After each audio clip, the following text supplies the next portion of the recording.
Welcome back to Afternoon Live. Our next guest says that when it comes to relationships, it's not that you fight, it's how you fight. So here with tips to help you come out successful, we welcome licensed professional counselor, podcast host, and the author of the soon-to-be-released Big Dating Energy, Jeff Guenther. Thank you so much for being here. Yeah, I'm really excited to be here. A lot of our viewers will recognize you as Therapy Jeff online. That's right. You have tons and tons, millions of people. I do. TikTok and Instagram are kind of the big ones for you? Yeah, I started TikTok during the pandemic when I was bored and I wanted to do something creative, and it just took off. We were all having like a mental health crisis at the time, so collectively, exactly. together. It made sense that they wanted to see a therapist. There's such great stuff on there, by the way. Everyone should follow you. You are constantly posting super helpful and relatable information with a dash of humor too. I try.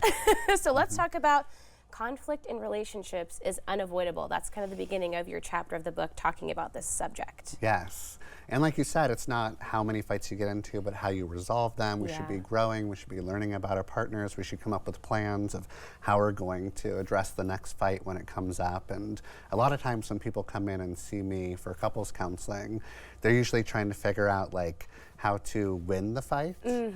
And that's not really what we're aiming for. Typically, if you're trying to win the fight, then you're trying to convince your partner that they're losing and that they're wrong. So true. Yeah, so it's a therapist cliche, but therapists are always saying, like, would you rather be right or would you rather be connected? Oh no. I know. And the right answer is you'd rather be connected. Of course. Not be right. But we want to be right too. But we want to be right. It's tough. It's not easy. It's not easy, but it's a losing. If you're trying to be right, then your partner's probably not going to be like, you know what, you convinced me I'm wrong about everything and you're right. When does that ever happen? It's never happened. Never. I've been a therapist for 20 years. Never. I've never seen it. Okay, so let's talk about, you have great tips for going through this experience with your partner and coming out of it more connected. Beginning with respond to the emotional experience your partner is having, not their words. That says so much, but it can be kind of hard to tap into if you're not listening. Exactly. And it's a really difficult thing to do. When your partner is saying something like, oh, you're so wrong, you want to respond to that and be like, I'm not wrong, you're wrong. Excuse babe, you, right? yeah. But instead you can say something like, you seem really overwhelmed, I really upset you, tell me more about that, I'm so sorry. Yeah.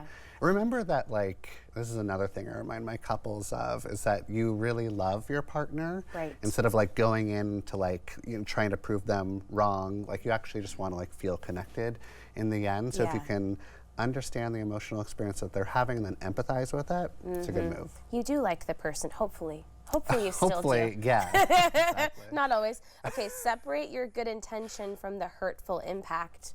Whoa, that's a big one. Yeah, I mean, I've heard a million times people saying, but it wasn't my intention to hurt you, right? And I wish we could just retire that. We should. Yeah, it's kind right of here, like, right now. Yeah, We're gonna call it. It's over. we're not saying that anymore. It's a Housewives classic too. They always say that. I didn't mean it. I can't stand it. It's sort of like when, let's say you're planning a surprise party for your partner and you go all out, friends from out of town, like a this is your life slideshow, and then you like walk in with your partner and everyone yells surprise and they're really disappointed. Yes. Because they just wanted like a romantic evening with you for their birthday, and now they're really mad at what you did, but you're like, that's not my intention. Look at all the work that I put into this. First of all, surprise parties are out. We don't do that Not anymore. a great idea anyway. Not a good idea. Yeah. We need consent when we're throwing a party or anything We're else. canceling a couple of things today. We're just helping you all out. Just don't even bother. Okay, Right. There is no objective truth in a fight. There are only two subjective truths. It's true. It's true. Yes.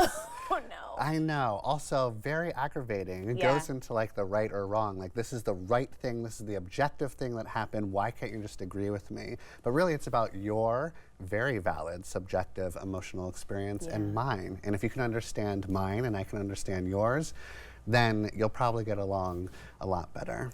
Take a break if you're triggered. I mean, sometimes you just have to walk away for a minute. You do, and it's so hard to do that because you're just like, I need to prove this point, I need to get through to them, but you're hijacked by all of your feelings and emotions, and you're not, what therapists will say, like, you're not in your wise mind. So your wise mind is compassionate, can see things from all different perspectives, can be empathetic. But if you're triggered, you're not in that place, so you need to go away, probably for like 30 minutes, which is difficult. But when you go away, don't ruminate on what is going on. How do you do that? Do absolutely anything else. Watch your Okay. phone, go for a walk, talk Okay. to a friend, and then come back and reconnect and try Find some again. puppy videos to watch or something like that? Perfect, Okay, yes. okay. Put your stuff to the side. Tell me about that. Yeah, so when you're talking to your partner and you're in a fight, you typically want to be like, here's my amazing points, Yes. and this is what I have to say about it, but you have to go one at a time. So oftentimes we think that like getting into an argument is a two-way street. It's really just a one-way street.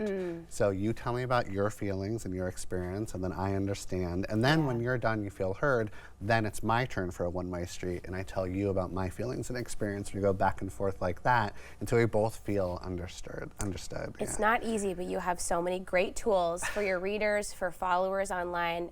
I can't wait for people to get access to the full book. It's super fun, and they can pre-order it now already, You right? can pre-order it now. Okay. It comes out July 9th. Yes. Very exciting. Congratulations. Thank That's you. so wonderful. Thank you so much for stopping by. Of course, thanks for having me. The book again is Big Dating Energy. We'll have more information, including how you can pre-order your own copy on our website at katu.com. We'll be right back with more Afternoon Live right after this.